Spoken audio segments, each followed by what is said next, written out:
All right. Well, guys, this episode is going to be a special one. For me, anyway. What I want to do here is relate some of the things that my father talked about in World War II. Now, actually, Dad, he was like most veterans. He didn't talk a lot about the war. It wasn't until my later years, maybe around 11, that he would start opening up and talking to me. When I was a kid, my dad and I did a lot of hunting and fishing together. And it was during those trips when he would talk to me about the war. Now, I don't know what it was. Maybe it was because I had an interest in history. As you can tell by our channel, I have a very deep interest in the Civil War and also World War II. So maybe that is why Dad started opening up and talking to me. Now let me apologize from the very beginning. This might be a little long episode, but it is dear to my heart, and just stay tuned with us and keep watching, because I think it's going to be a good one.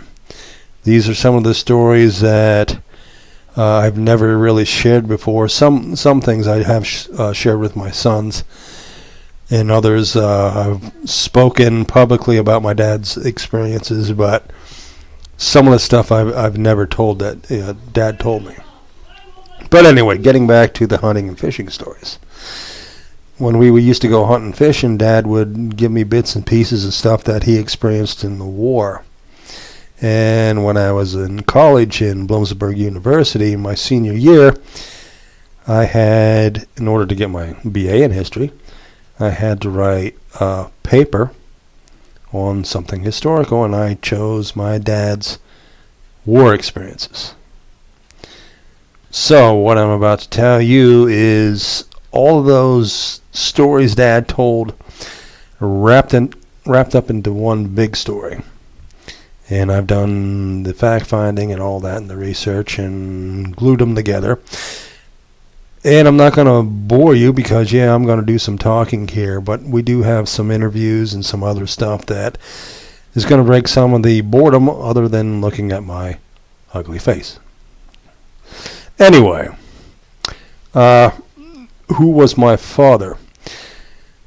My father was James Wilbur. He was born in New Columbia, Pennsylvania, a little farm community which was near White Deer Creek, in the shadow of Nittany Mountains, Penn State.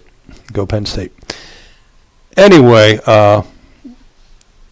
Dad was actually born in Milton, which is a few miles from New Columbia, or Nuki, if you're native over there.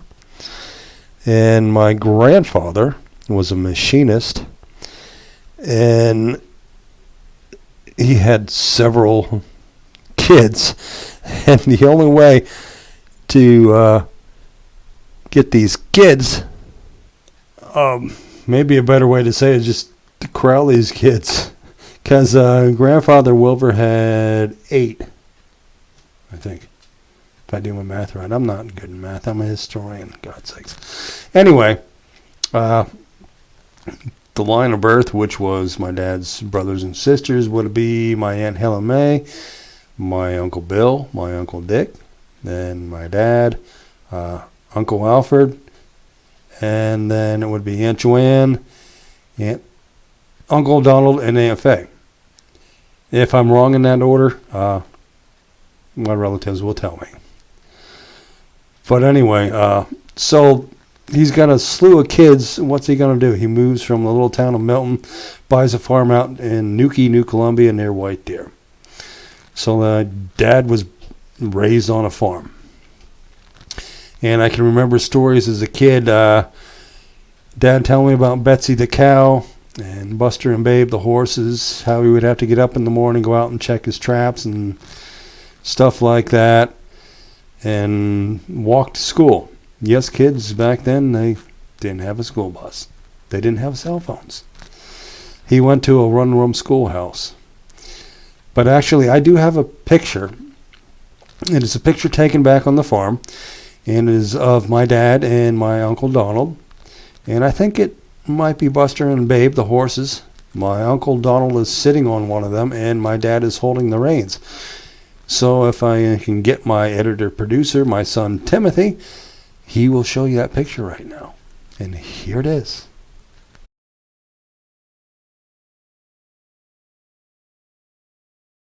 All right, so that is the picture. Now, you have to remember World War II started for us in December of 1941. However, my Uncle Bill had gone into the service before that with the U.S. Army Air Corps. That is before the Air Force, which didn't come around until 1948. But Uncle Bill was in the Army Air Corps before that. And then, so the war is progressing. In 1943, I think my dad was around 17 or so, and he quit school and decided to join the Army. Now, he had a friend, his name was Johnny Malone, and he and Johnny had dreams of becoming fighter pilots. And that's what they wanted to do. They wanted to go and join the service together and become fighter pilots. So they joined the service, and what happened? Johnny Malone got sent to the Navy, and my dad got sent to the Army. And Dad was handed a .50 caliber machine gun, I guess because he wasn't a great shot. But anyway, Dad trained originally with the 69th Infantry Division, and then he was transferred to the 106th Division. Now, the 106th Division actually was the activated National Guard of South Carolina. And they were trained at Camp Atterbury. And during the training, basic and advanced and all that, my dad, of course, develops friends. As a .50 caliber machine gunner, he had to have an armorer, in other words, the guy who carried his ammunition. And that guy was Thaddeus Teddy Lazinski. Teddy was from Drake, Massachusetts. And, of course, he became one of my dad's good friends. Another individual who was one of my dad's friends was his sergeant. And his sergeant was Sergeant Holt Staples. Holt Staples was from Virginia, I think around the Quantico area. But anyway, so they went to their training, and then around October of 1944, they were transferred overseas to the ETO, European Theater of Operations, to England. And so that is where Dad and Teddy and Sergeant Staples found themselves, in England. So one of the funny incidents that happened with Dad when he was in training with Sergeant Staples, they had this running course that they had to run. And I went through some of these woods, and there was like a big curve in the woods where you ran around. But there was this guy that always beat Dad in the race. So Dad got a brilliant idea one day. He thought, okay, before I get to that curve, I'm going to cut through the woods and get in front of this guy that's always beating me. So they start the run, and they go through this course, and the guy's going up around this curve, the guy that's always in first place, and Dad's right behind him, and Dad makes a shortcut through the woods around this curve. And he comes out to the end of this shortcut, and it looks like he's going to be in front of this guy, and who is standing there but Sergeant Staples. And Dad spent a couple of days cleaning the latrines because of that. But that was one of the incidents with his buddy Sergeant Staples. Ready to go over to fight the Germans. Now remember, October 1944, we had already went through D-Day. So our guys had advanced through Normandy and gained a foothold in France. And so basically what it looked like is we're going to win the war and the Germans are beat.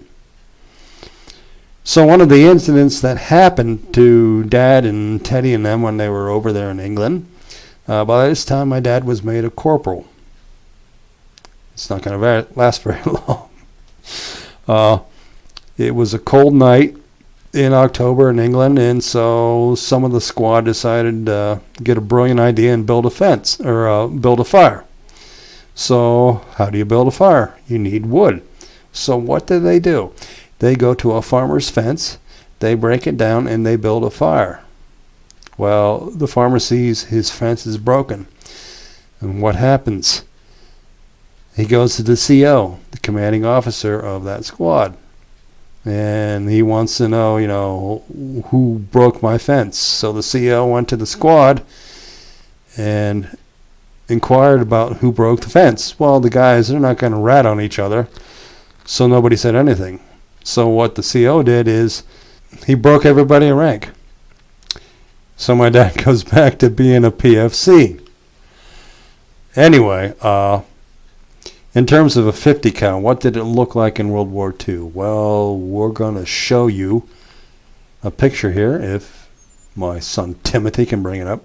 This is what a 50 cal machine gun looked like.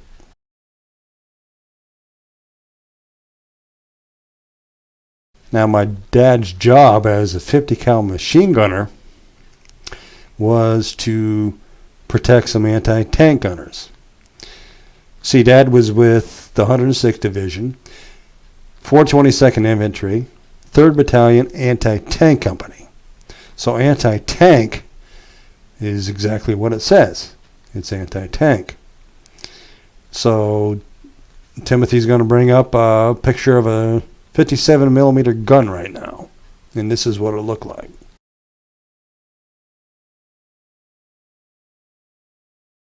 Now that 57 millimeter gun had to go up against something like a Tiger tank. And a Tiger tank was heavily armored. And it's like Dad said, you would shoot one of those 57 millimeter guns and hit a Tiger tank, it would bounce off just like it would like it was a BB gun.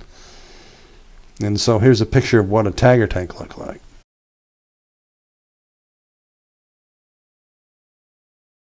And I guess one of the other things I should tell you also is about the 106th Division, what they were called, because most divisions have a name, like the 101st Airborne are the Screaming Eagles, the 82nd Airborne is the All-Americans. Well, the 106th Division, they were known as the Golden Lions, and their divisional patch had a image of a lion. And we'll show you what that looked like right now. Here's the divisional patch and what it looked like.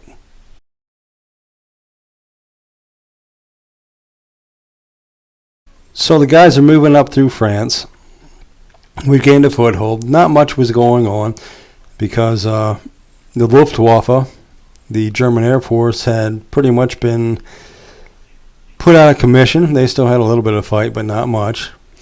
But anyway, one of the incidents that happened to Dad and them when they were going up through France toward Germany, they were in a column moving, and Dad was in a deuce and a half.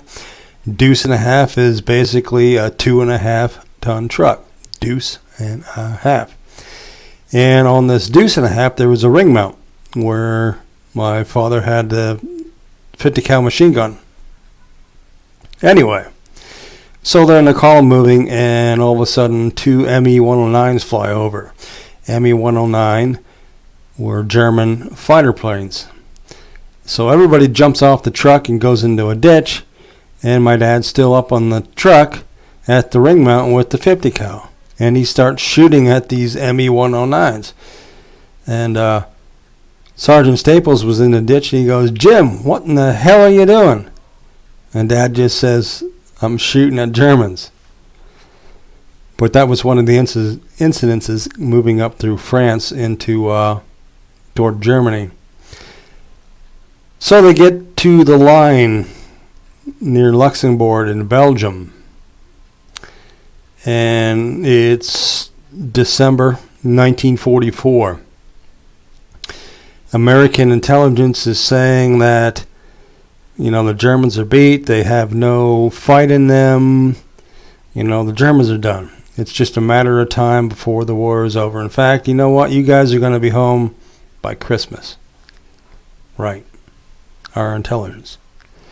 Where the 106 came in was a line in the Schnee Eifel, which is interpreted as Snow Ridge.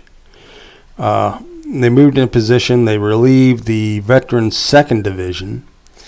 The veterans of the 2nd Division told these kids in the 106, hey, guys, you're coming into a rest camp. It's quiet here. Nothing's going to happen. And so the 2nd Division was pulled out. They were sent to protected areas around the Ruhr Dam area. Now, to set the stage for the upcoming Battle of the Bulge, which was about to happen, as I said, they were told, the war was over and all that. Well, Hitler had different plans. He was developing a plan to crush the Allies and push toward Antwerp, Belgium, and split the Allies in two. Hitler had taken forces from the Russian front, which had been pretty much decimated. He rebuilt them and tried to rebuild his army.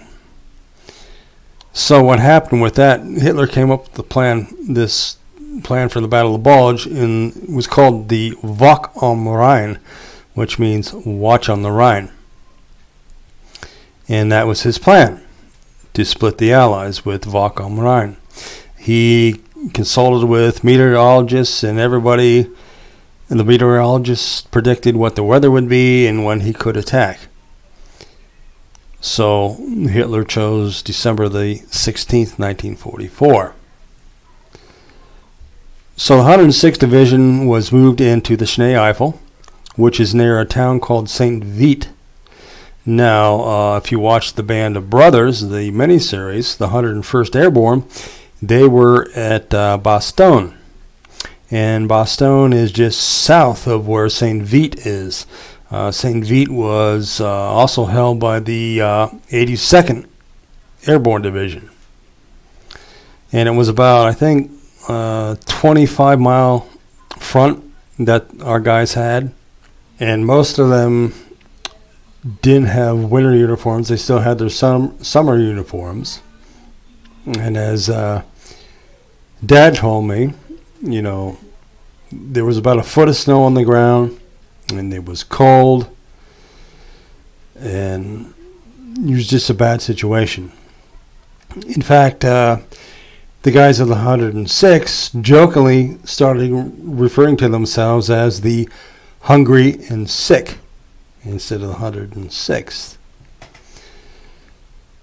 But one of the moments on the front before the Battle of Bulge happened, of course, being cold in that, Dad and Teddy get a great idea to light another fire. Remember England when they set the fence on fire? Yeah, this is going to turn out just the same way. So they started a fire, and Dad and Teddy are there at their gun position trying to keep warm, and Sergeant Staples runs up and he goes, "What in the hell are you two doing? Put that damn fire out." Well, they put the fire out, but one of the embers from the fire set a big pine tree on fire. And all of a sudden, the Germans started shooting. So Dad and Ted start to run with Sergeant Staples, and they jump into a foxhole. And Dad said a mortar landed nearby, right by where they jumped into, and, well, luckily it didn't go off. If it went off, well, I wouldn't be here telling you this story. But anyway, we were in mid-December of 1944. 106, as I said, was a Green Division.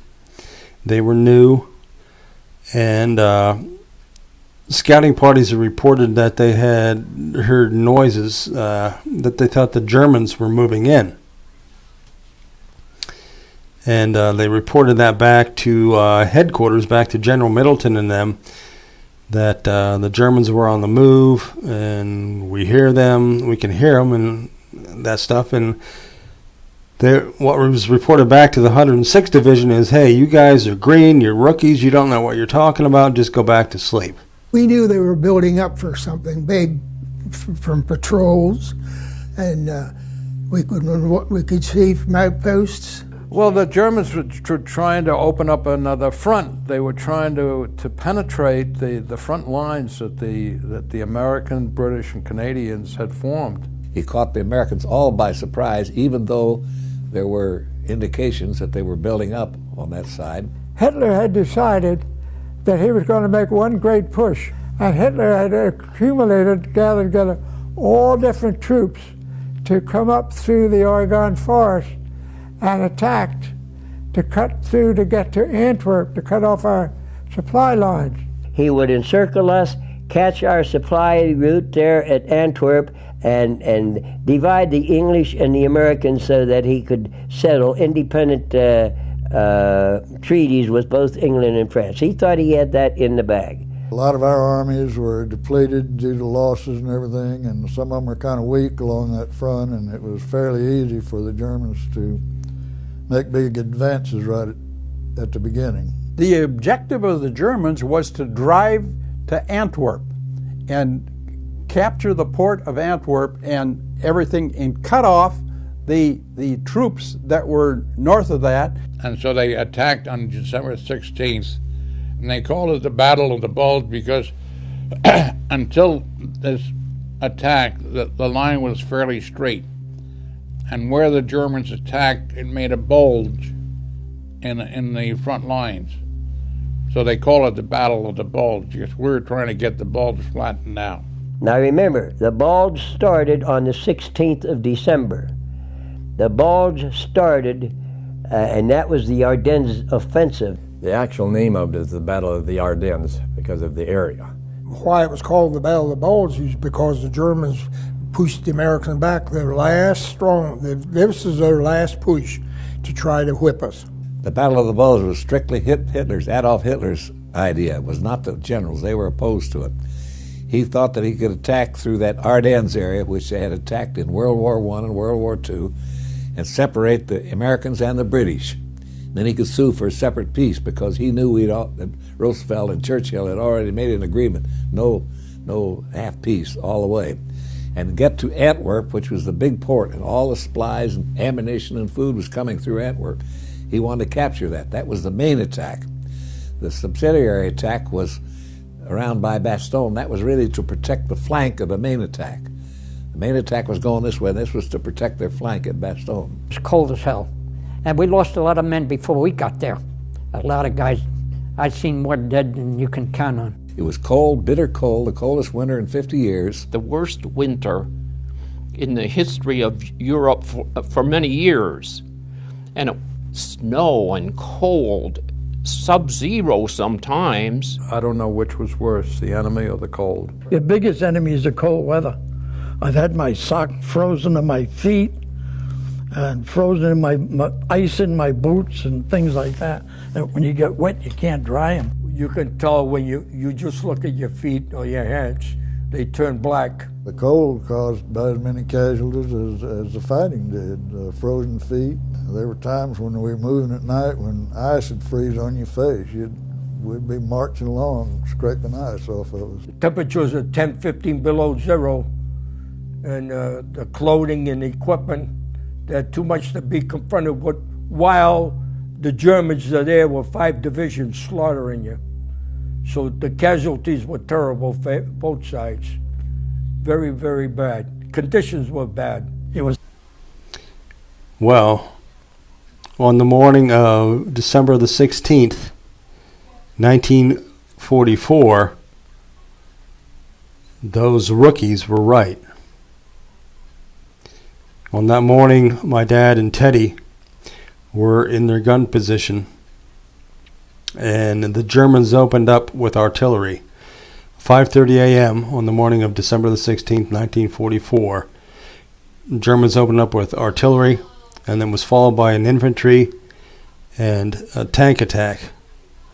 And one can only imagine what it must have been like for those guys on that morning.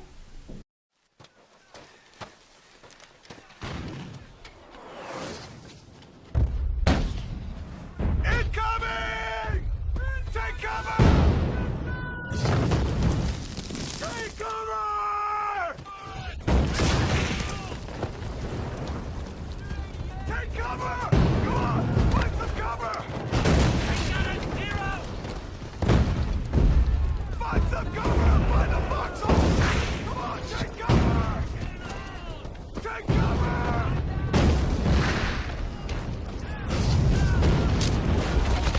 Come on, find some cover! Take cover!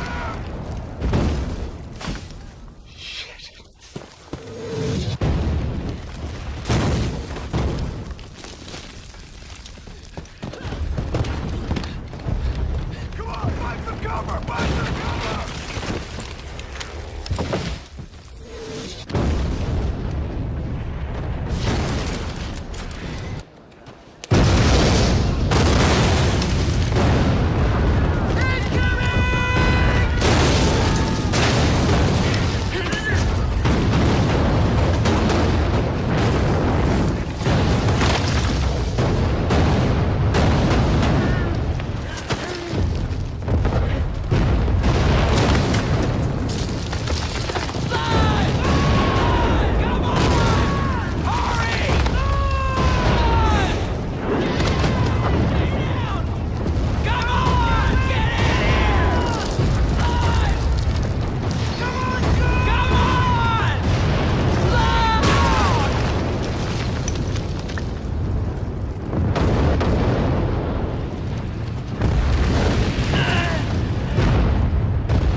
You guys be ready.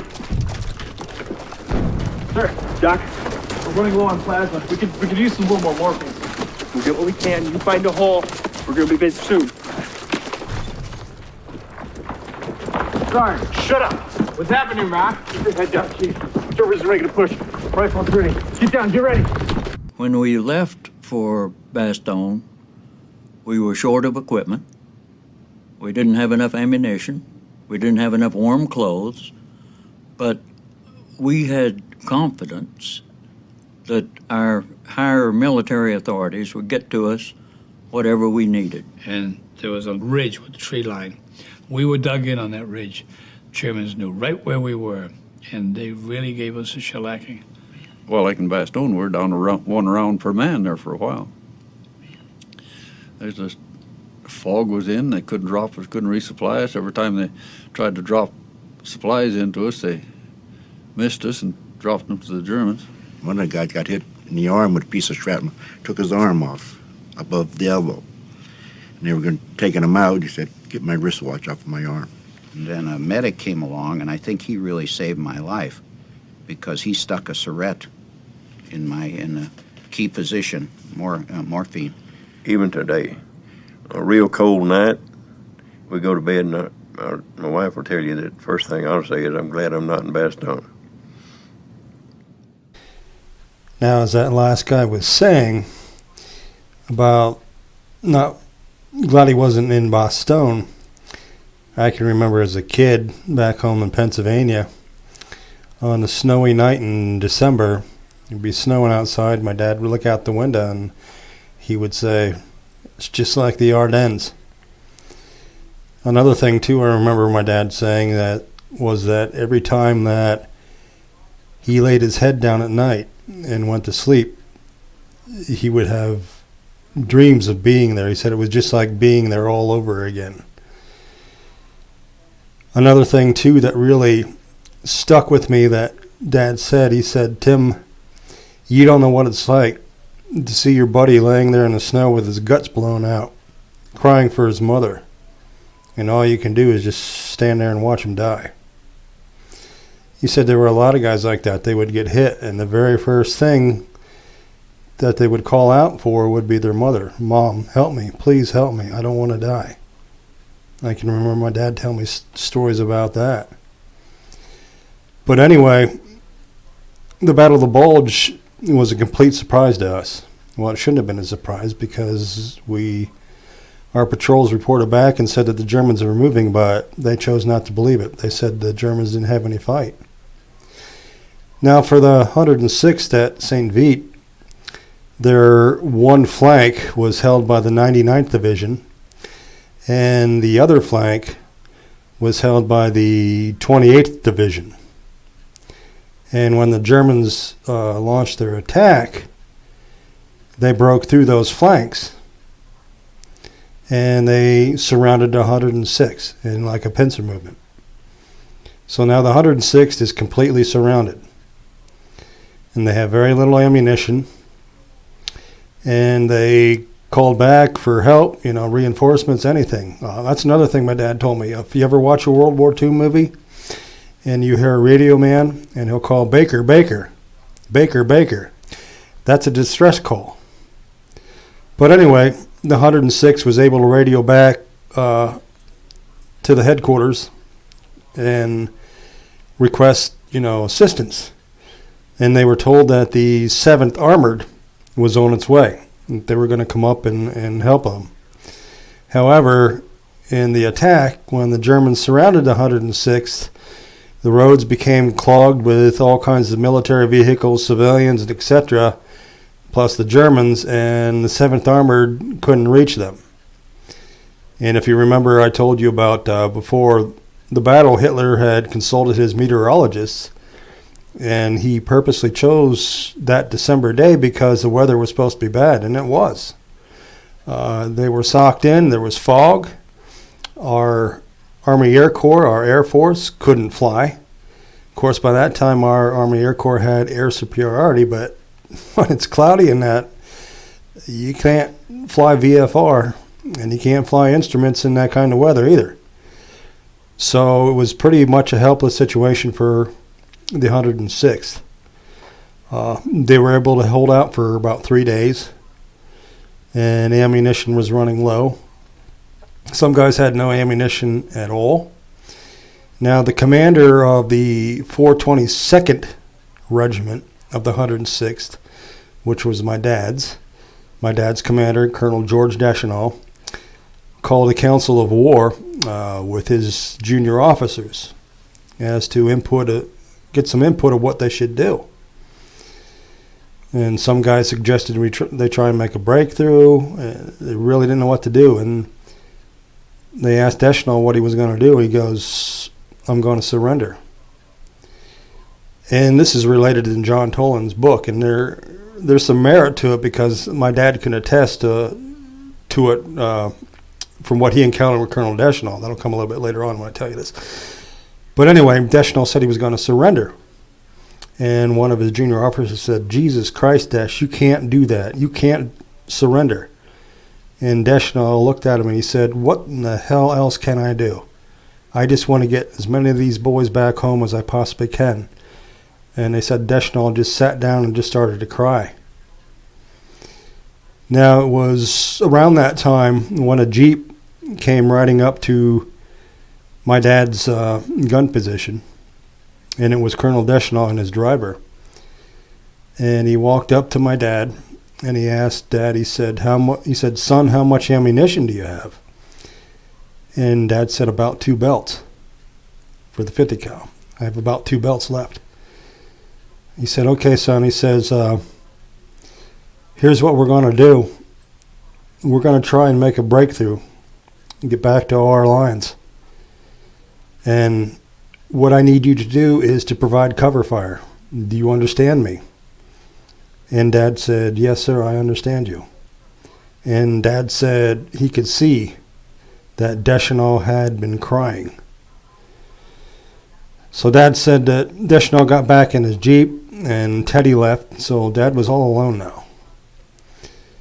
He got back in the Jeep, and Dad said he watched the column move out of whatever equipment they had left and the guys.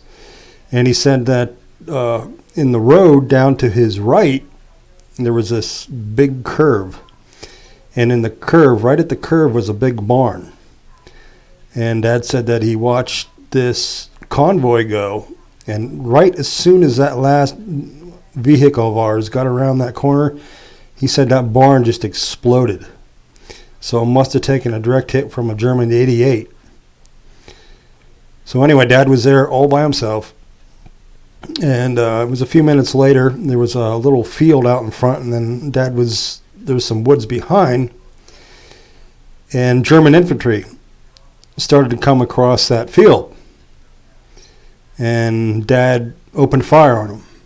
He used the remaining 2 belts he had. He took a grenade, pulled the firing pin out, put it underneath the 50 cal, and ran for some woods.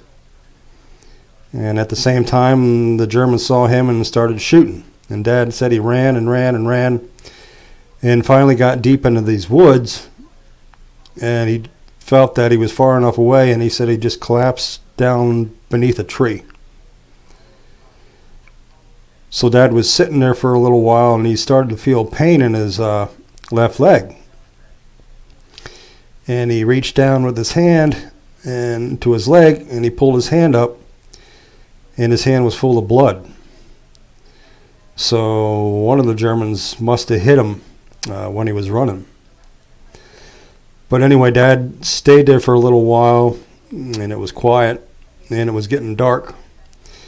And remember now, there was a foot of snow on the ground, so as it gets dark, you know what it's like in a snowy night, or a snowy night, you can still see, really, because the ambient light coming off the snow. So Dad was sitting there, and all of a sudden he sees these figures coming toward him.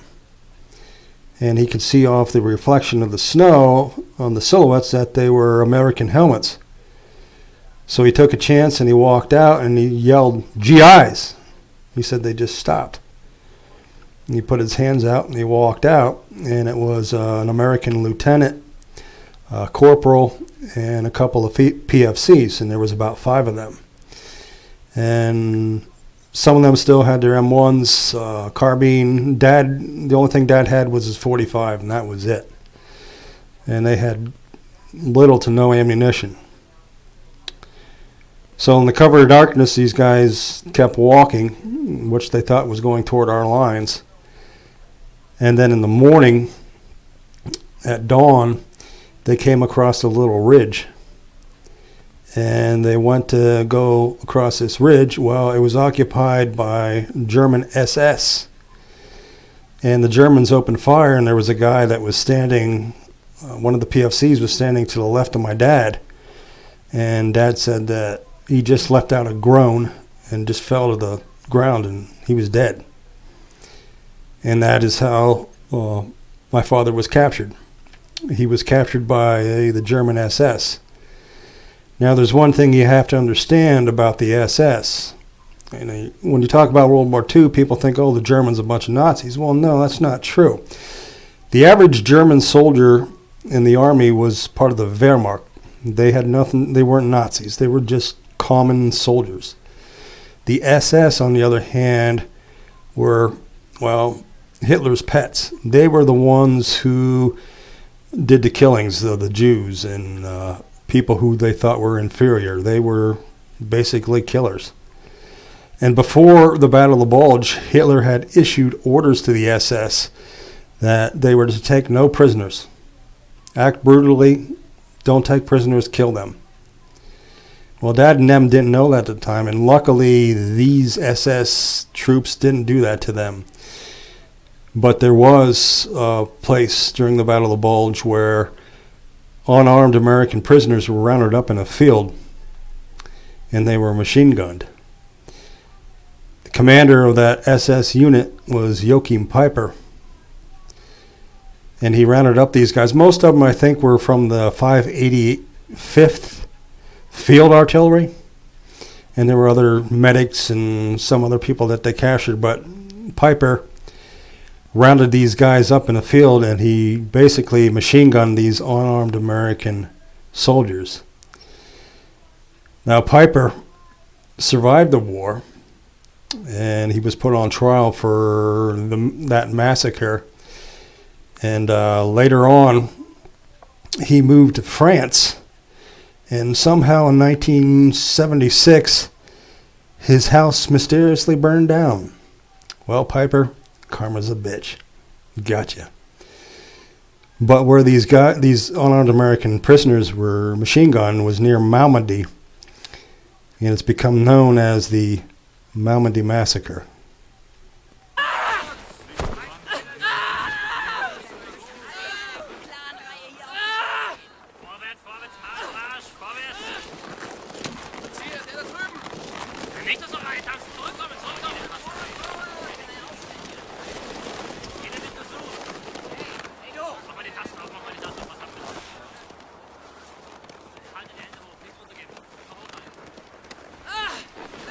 Stop crying, you're making theater here a little nervous.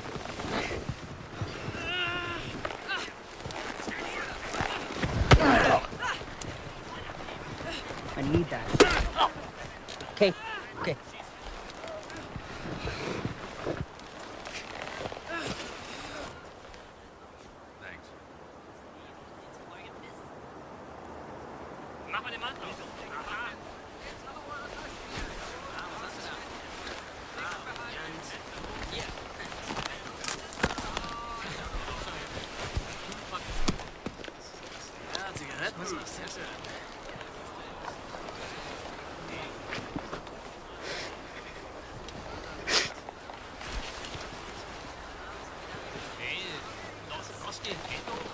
Alright, look at you, go.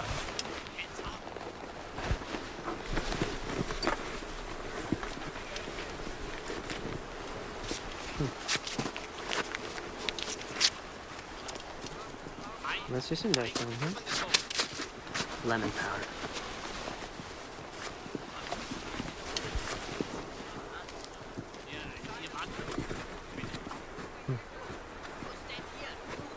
Meine Frau. Du sprichst Deutsch? Ja. Bitte. Ja. Danke. You must be living right deep.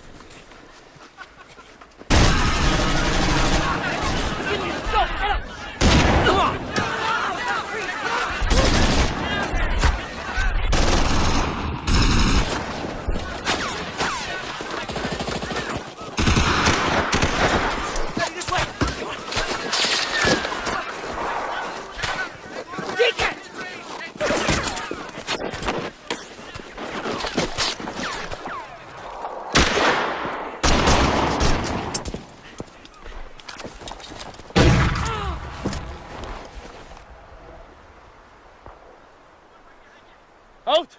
Raus! Jetzt! No, don't shoot!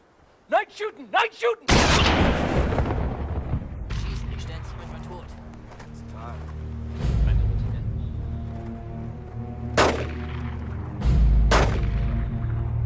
Eine Abwehr noch hier. Was soll das? Schützenfeuer! Der hat uns eröffnet.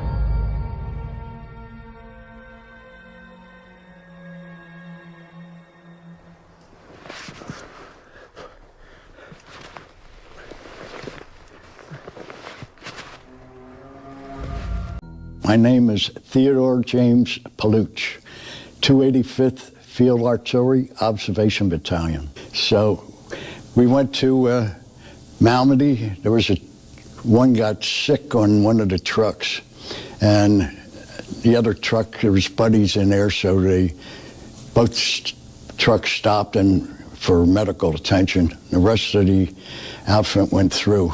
And as we hit 2.5 miles from Malmedy, Benez, there's a T road there. Well, we were coming down, took the right, and the Germans were coming up the other way towards us. And when our vehicle got so far down, the lead vehicle, they fired on the lead vehicle and it stopped the column. And we all got out, and there was a lot of firing. I don't know what we were firing at, but there's a lot of firing. I never saw so many tracer bullets go across the road. Now, I could stand in the ditch and it come up to about my knees, I guess, my chin. It was so deep there. And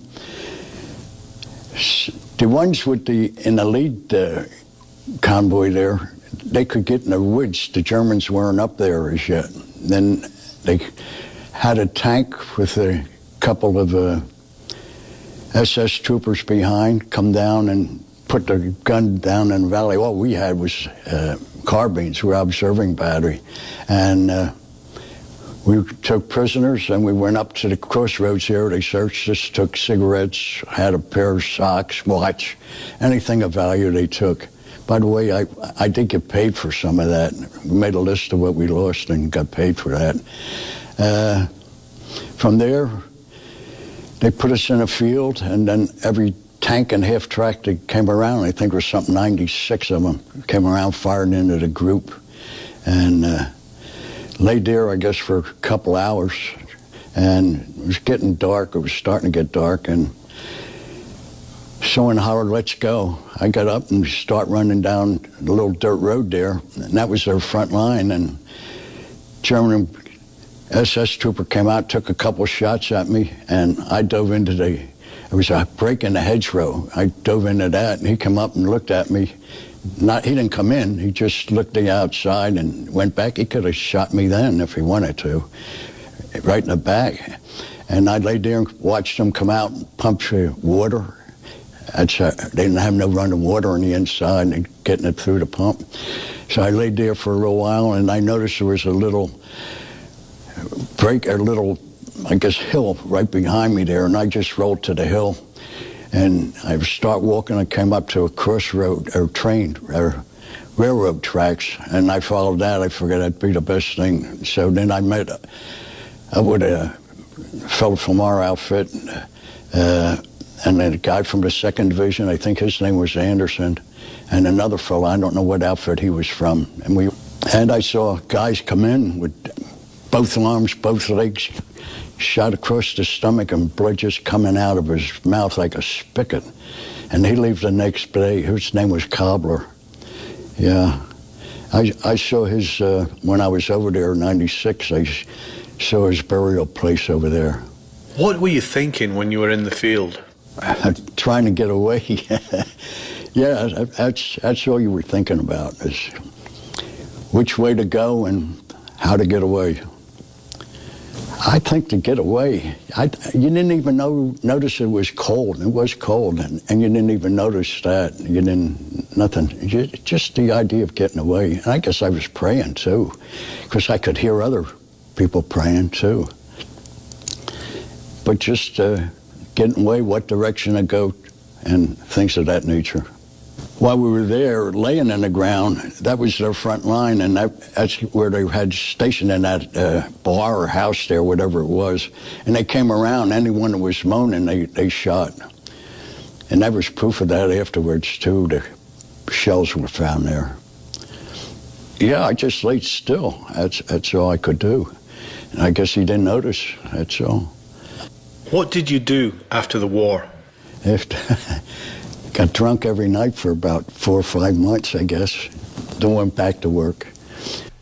Now, after they had been captured, the dad and the other guys were taken to the German city of Prun. And in Prun, they were all put into this cemetery as a holding spot for them, for the POWs. And Dad got to that cemetery, and he, looked around and that, and he finally found Teddy and the rest. And he looked around and didn't see Sergeant Staples. And he asked him, he said, where's Staples at? And they said, he's dead.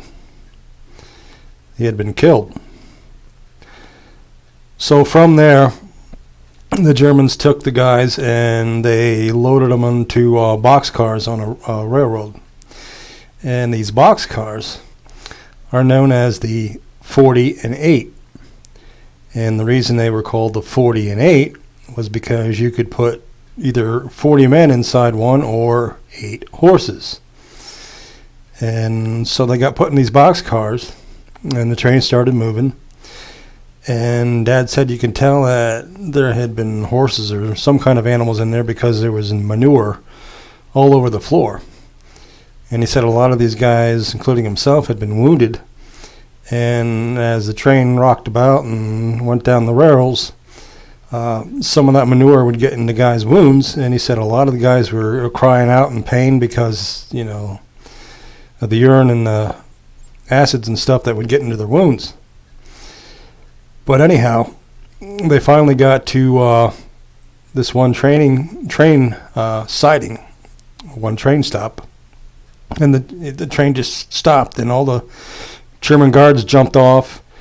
They locked the boxcars so the guys couldn't get out, and they all ran for some bomb shelters. The Germans did. And Dad said then you could hear the noise. It was a drone. It was the Allied Air Force coming over. Now, you can't blame our Air Force for bombing that target because they had no clue that there were POWs down there. They just knew it was a target, you know, on their map. But Dad said then they bombed the train yard, and he said that guys were crying. He said that guys were praying real hard, and it was just a very violent situation. One of the train cars took a direct hit and blew, of course, everybody up inside of it. But yeah, I remember Dad telling me how guys were crying and they were praying. And I do have an audio clip. It's the only audio clip I have, and that I know exists, of my father speaking about that moment on those railroad cars. It was back in the 90s that Matthew James from WPGM Radio interviewed my dad, and Dad spoke about that night on the boxcars. It's only a few seconds long, but it's the only known audio clip that I have of my father talking about the war and about that particular night. And I think, if I remember correctly, this night of the bombing was Christmas Eve. You know, how ironic, Christmas Eve. But the clip is only a few seconds long, and so we're going to cue that up right now. James Wilver of Riverside fought in that Belgian battle and recalls the horrific situation into which many young lives were thrown. Still, he has confidence that the young people of today, despite much bad publicity, can carry on and carry on well. Somebody said that if we forget our history, we're in trouble.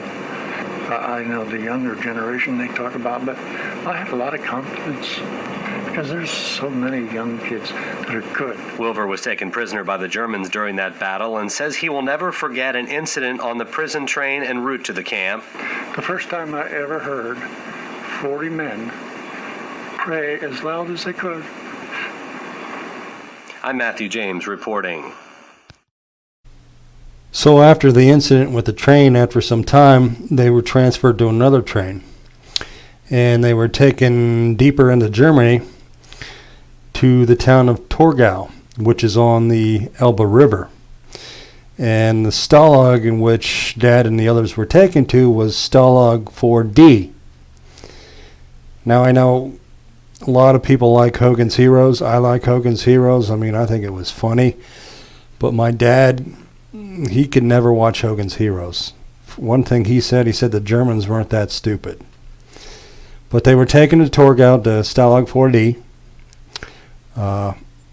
Stalag 4D was actually like a transition camp. So it wasn't like Hogan's Heroes. It was quite different.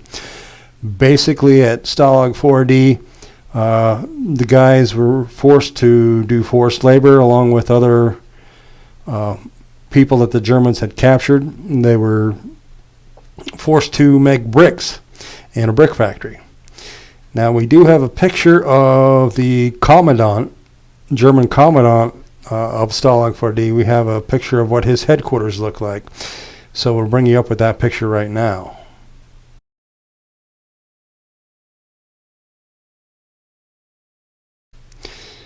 Also, we have a picture of what one of the barracks would have looked like. It's a modern day picture of what the barrack looked like. This is just one of the barracks, so here's that picture.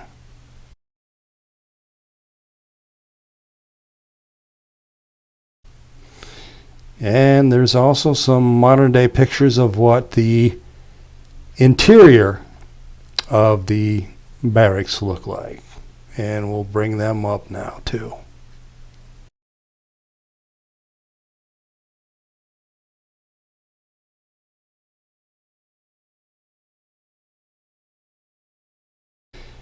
Now, once my dad and the others got to the camp, he finally had a chance to have his leg wound looked at. There was a British doctor in the camp that the Germans had captured, and he treated my dad's leg wound. And Dad said that when they pulled his boot off, he said it was full of congealed blood. But they pulled his boot off, and the doctor fixed up his leg. And then later on, Dad was taken into the commandant's office. And he was sitting in a chair right before this desk. The commandant was behind the desk. And off to the left of the commandant was a guy sitting in a chair with a blindfold on. And this guy was dressed as an American soldier. And Dad said he didn't know at the time whether it was a German trick. You know, did they dress somebody up like an American soldier? Or was it really a GI? But he said that the German commandant started questioning him. And of course, you watch the movies, you know, name, rank, serial number, and all that stuff. Well, Dad didn't say anything. So the German commandant reaches into the desk drawer, pulls out a Luger, and he points it at this blindfolded guy's head. And he says, you don't want to talk? Let me show you what we do to people who don't talk. And he threatened to shoot this GI. But then the German put the Luger down on the desk, and he says to Dad, he goes, well, let me tell you who you are. He said, you are James J. Wilver. You were born in Milton, Pennsylvania. Your father is Lester Peter Wilver. He's a machinist who works at Biardi Steel. And he starts telling all these facts about my dad, and my dad's like, what? How do they know this? But German commandant didn't do anything to him. He dismissed him. They went back in the yard, the prison yard. But one of the things, like I said, was Stalag 4D was a work camp. In other words, the guys were forced to work. They were forced to work at the brick factory. The associated camp was Stalag 4D. The work detail was called W197.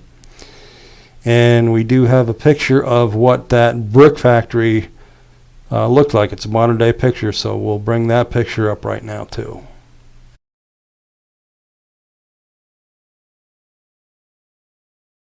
So that's where Dad was forced to work with the others.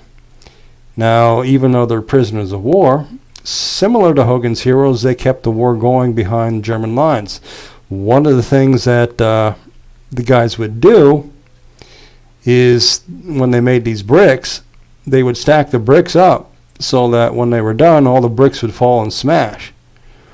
And Dad said that the German guards got really pissed off, and they kept threatening to shoot the guys. But the other thing, too, is Dad said that this was close to the end of the war, and the Germans were really scared, so they really didn't do anything to the guys. He said a lot of the guards were guys who had been wounded and couldn't take active service anymore.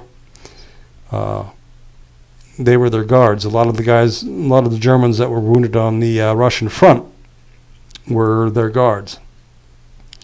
He said one of the guards that had been wounded, he had been wounded on the Russian front, had a metal plate in his head. And he said this guard would walk around the camp, and all of a sudden he'd just go nuts. He'd just start shooting at the guy's feet. Now, besides the incident with the guy with the metal plate in his head, some of the other things that Dad and them did when they were in the prison yard. One time, crow flew over the prison camp, and the guys started pointing at the crow and said to the German guards, Deutsche Flieger, Deutsche Flieger, which means German flyer. In other words, they were making fun of the German Luftwaffe.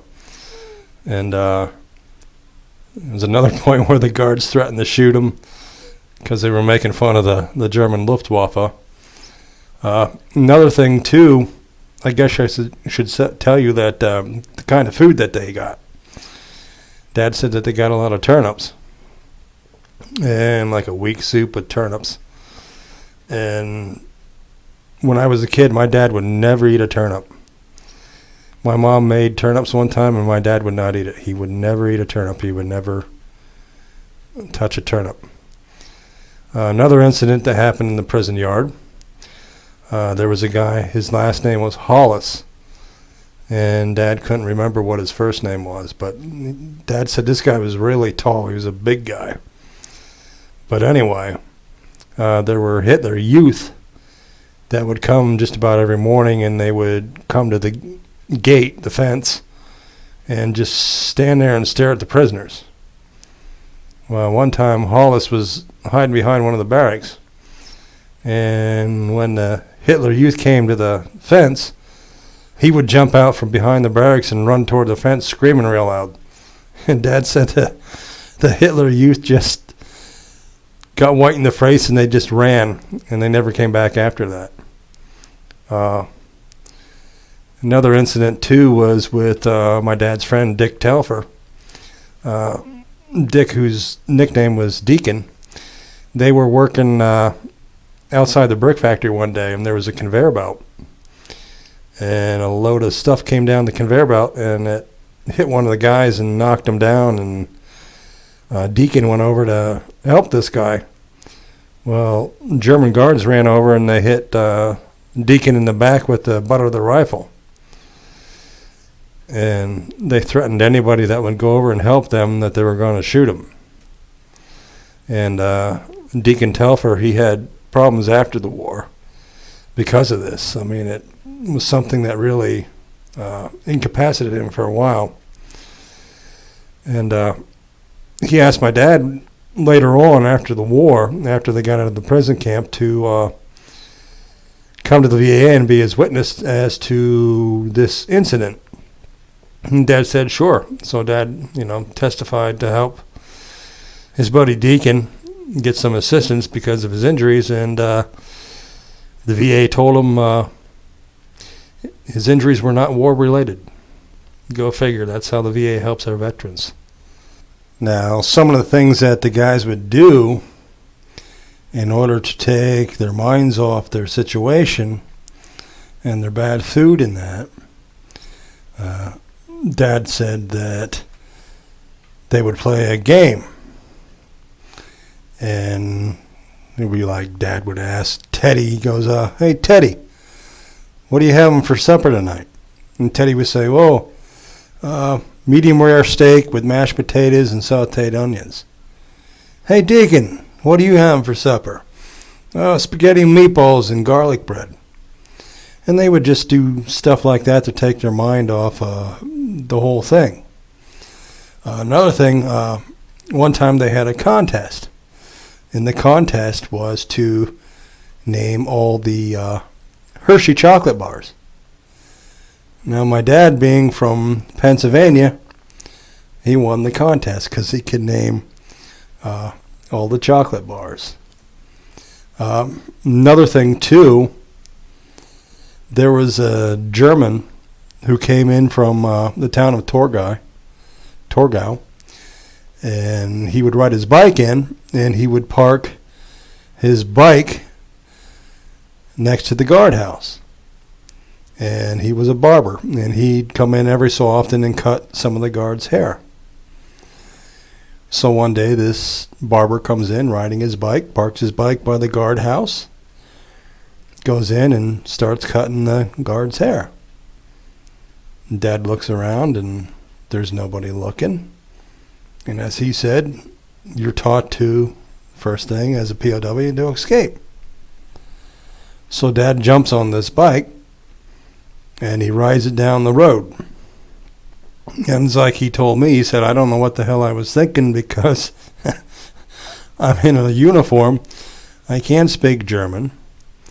And the thing about Stalag 4D is it was near the Elbe River. Now, so Dad's riding and riding and riding, and finally he comes to a bridge. The Elbe River, you can't swim across it. So he takes a chance, and he goes and tries to cross this bridge, and guess what's there? German guards. And they recaptured him and took him back to camp. But actually, we were able to find a modern-day picture of that guardhouse where my dad stole the bike. And so we'll show you that picture of that guardhouse where Dad stole the bike right now.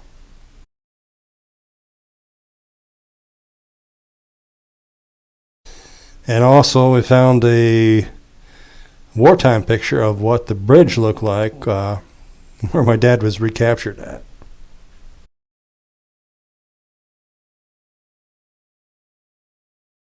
Now another thing, too, so we're into 1945 now, so the war is really winding down. And Dad said the Germans started getting really nice to them. For one thing, they were scared to death of the Russians. They didn't want to have to do anything with the Russians. They were scared of them.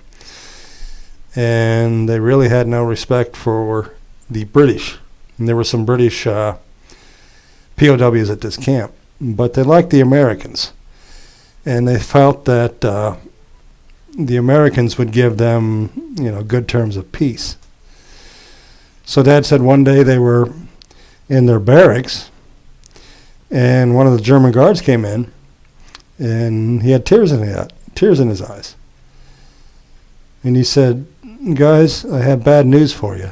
Your president is dead." See, President Roosevelt had passed away.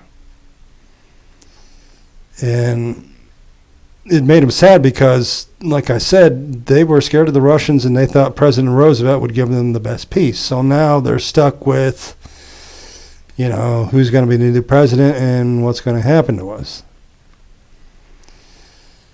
But pretty soon the Germans rounded up the guys and they force-marched them out of the camp.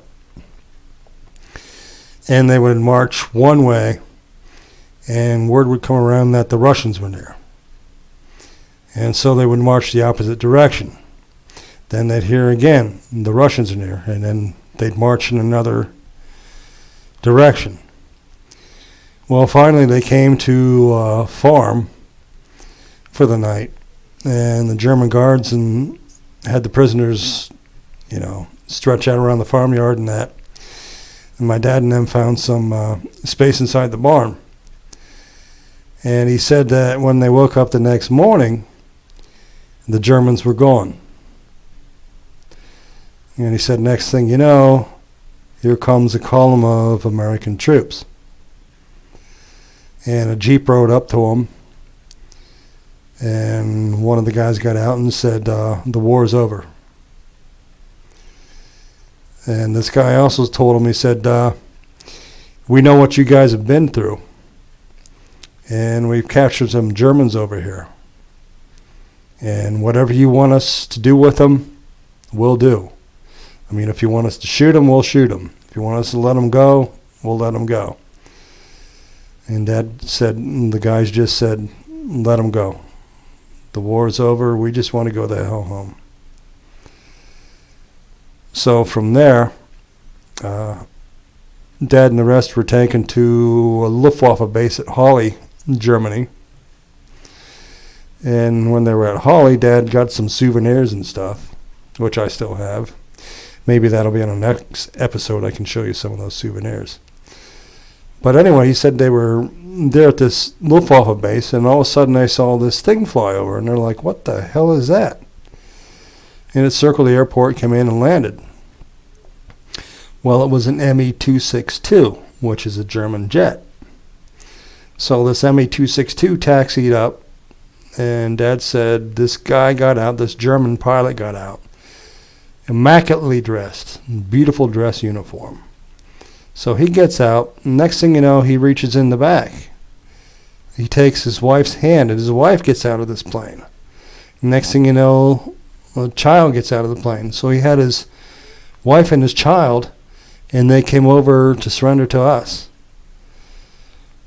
But the ironic thing about that is, years later, I got to talk to Dick Bennell when I worked at the Riverside Post Office.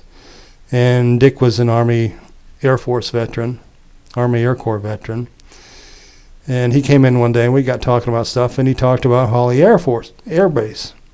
And I said, yeah, my dad was there. I described him the situation with the Me-262, and he just looks at me and he goes, oh my God, I was there the same day.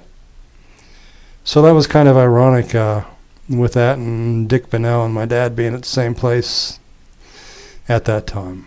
But that was another cool story. So from Holly, Dad was taken back to France to a place called Camp Lucky Strike. Think of the cigarette, Lucky Strikes.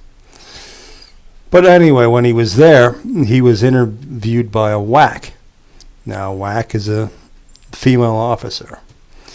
So she started asking him questions, how did the Germans treat you and all this and that. And she looked at his papers and stuff, and she says, oh, I see you were wounded. And Dad said, yeah. He said it wasn't as bad as a lot of guys, She goes, no. She goes, you can get the Purple Heart for that. And Dad said, no, I just want to go home. She goes, no, you can get the Purple Heart. You can get the Purple Heart if you just scratch your ass on a briar patch. And Dad said, he looked at her and just said, since you put it that way, you can take your Purple Heart, stick it up your ass. I just want to go the hell home. So from there then, Dad was eventually repatriated back to the States. And when he got back, because he was a POW, combat veteran POW, he was given the choice of anything he wanted to do. So he figured, okay, I'll take something easy. I'll become a clerk. So he's put in this office, and this office is full of sergeants and stuff. And of course, he's just a PFC. And Dad said that they kind of looked down their nose at him, thinking, this young kid, PFC, he must know somebody. Because they didn't know who he was. They didn't know he was a combat veteran POW. They just saw he was some kid who had joined up and got a cake job because he knew somebody. But anyway, part of my dad's job at this clerk office was to type up the morning reports. Now, part of the morning reports had a listing of guys who were to be discharged. And some of the first guys to be discharged were people who were like POWs. So one morning, Dad is there with those sergeants, and he's typing up the morning reports. And he looks at the list, and he sees his name. So Dad said that he just took all the papers, he threw them up in the air, he jumped up on his desk, and he said, "Yippee! I'm going home." And he said them sergeants just looked at him. But from there, Dad was then discharged. And he decided to go to Chicago to pay a visit to my Aunt Catherine. And he went with my Uncle Dick. My Uncle Dick had served with the 45th Division. He went through Anzio. And ironically, my Uncle Dick was also a 50 caliber machine gun. He's wounded 3 times, 3 Purple Hearts, and a Silver Star. But anyway, so they get out to Chicago. They get with my Aunt Catherine, my Uncle Van. And my Aunt Catherine gets a great idea. Well, here's these two boys that just saved our country. We're going to set them up with a date. So they sat my dad and my Uncle Dick up with two different girls. My dad was set up with a girl named Charlotte. Now, as my dad said it, he said she was pretty good looking. And she took a liking to my dad. And so they went out on a couple of dates and that. And Dad said she was a city girl from Chicago. I'm a country boy. If I were to marry her, I'd have to stay in the city, and I couldn't do that. So he broke it off. So Dad and Uncle Dick caught the train back to Pennsylvania to come home. When they were on the train, they played a game with each other to guess which town was coming up at the next stop. And Dad said that Uncle Dick still owed him $50 because Dad won the contest. But anyway, Dad got back into Milton. He found the family friend, Lee Yost, and he asked Lee, he said, hey, can you give me a ride back to the farm? So Lee said, sure, hop in. So they rode back to the farm. Now, one thing you got to remember, my grandparents had no idea about my dad. They got a telegram. I wish I still had it. I've lost it, but I read the telegram. And basically, right during the Battle of the Bulge, they got a telegram that said, the Secretary of War wishes to inform you that your son, PFC James J. Wilver, has been missing in action since December 19th, 1944. And that's what they knew. So Dad gets back to the farm. He walks into the house, takes his duffel bag, throws it across the floor, and says to my grandmother, I'm home. My poor grandmother probably nearly had a heart attack because she didn't know. And there's her son back, thankfully.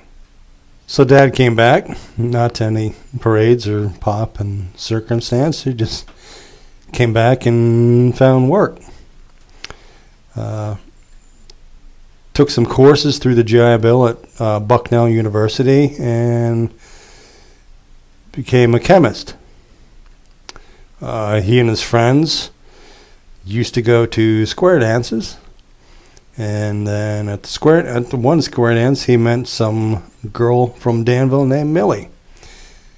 And Dad must have liked what he saw because Millie became my mother. Dad got a job at Kennedy Van Son in Danville. He became manager of test plant facilities. And 1952, my brother Pete was born. In 1954, my sister was born.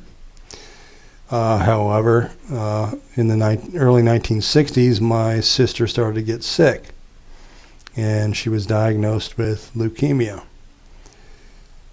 And then she passed away in May of 65 at the age of 11 from leukemia. So then I came around in 1969.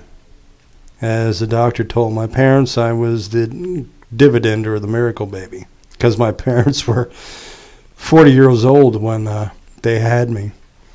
And it was funny growing up because people would say to me, well, they'd look at my mom and dad and they say, is that your grandparents? I say, no, that's my mom and dad. But anyway, that's the stories that my father told me that I'm telling you. What I want to leave you with, though, is one of the things that my dad told me that I try to live by. And I can remember when my dad told me this. We were sitting in the living room. I can remember just like it was, right now. I said to my dad, I said, Dad, you're so happy-go-lucky, nothing seems to get you down. And I said, you've been through the war, you've been through the prison camp, you lost my sister, and how can you be so happy? And he said, well, it's this. He said, number one, you're just grateful to be alive. Because after you go through that, the war, the prisoner of war camp, you know that you're living on borrowed time. And here's 3 things that got me through the prisoner of war camp and that helps me in life. Number 1, never give up your faith in God. always keep your faith. Number 2, never give up hope. No matter the situation, always have hope. And number 3, always keep your sense of humor. Always find something to laugh at. Because when you were in the war, the prisoner of war camp, if you lost any one of those 3, you're as good as dead. So I leave you with that. Those 3 points from my dad. And as a postscript to all of this, what happened to the others, like Teddy and Sergeant Staples? Well, as I told you, Dad was told that Sergeant Staples was killed in the Battle of the Bulge. However, we did some research and we found out that he actually survived. Of course, Dad, thinking he was dead, never tried to reach out and contact him. But Dad passed away in March of 2001, and it wasn't until recently that I found out that Sergeant Staples survived. He came back from the war, and he went back to his hometown in Virginia, and he passed away in 1974. He did marry a woman named Nancy Hodges. Sergeant Staples died when he was 54 years old. But he did survive, and unfortunately, my dad never knew that. As per my dad's friend Teddy, he also survived the war. He and Dad corresponded after the war. I enjoyed, as a kid, seeing letters come from Teddy, because he would always mention me. He said, how's Tim doing? How's he doing in school and that? And, I always enjoyed seeing the letters my dad got from Teddy. But Teddy was affected by the war. Today they would call it post-traumatic stress disorder, PTSD. He sort of withdrew in himself and became a loner, and he never married. But poor Teddy died in the late 1990s, and I know when Dad found out that Teddy died, it kind of took a lot out of my dad, because after all, that was his best friend in the service. But that's what happened to Teddy and Sergeant Staples. Staples survived, and Teddy physically survived, but emotionally it really it affected him. And one of the things that Dad always told me, he said, "Tim, I'm not a hero. The heroes are buried in Normandy." And he never wanted to be called a hero. But I think to many of us, those guys who fought over there and who served are true heroes. And they truly are a band of brothers.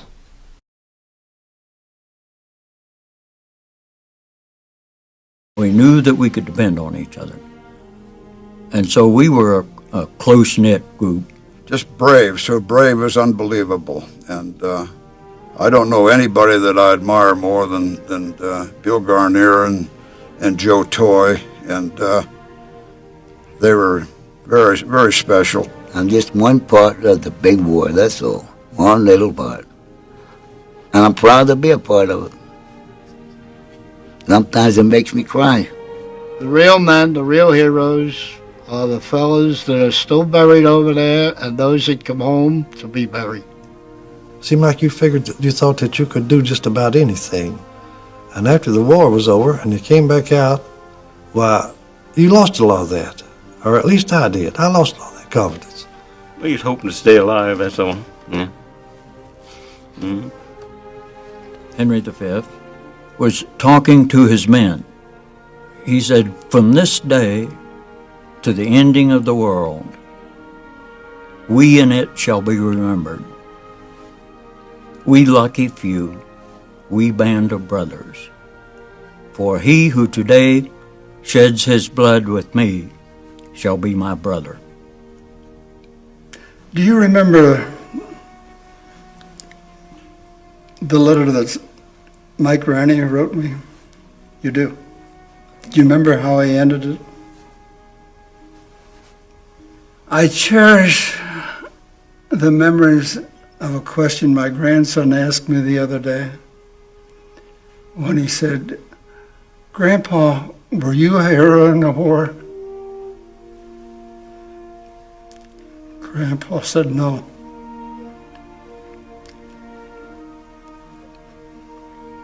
But I served in a company of heroes.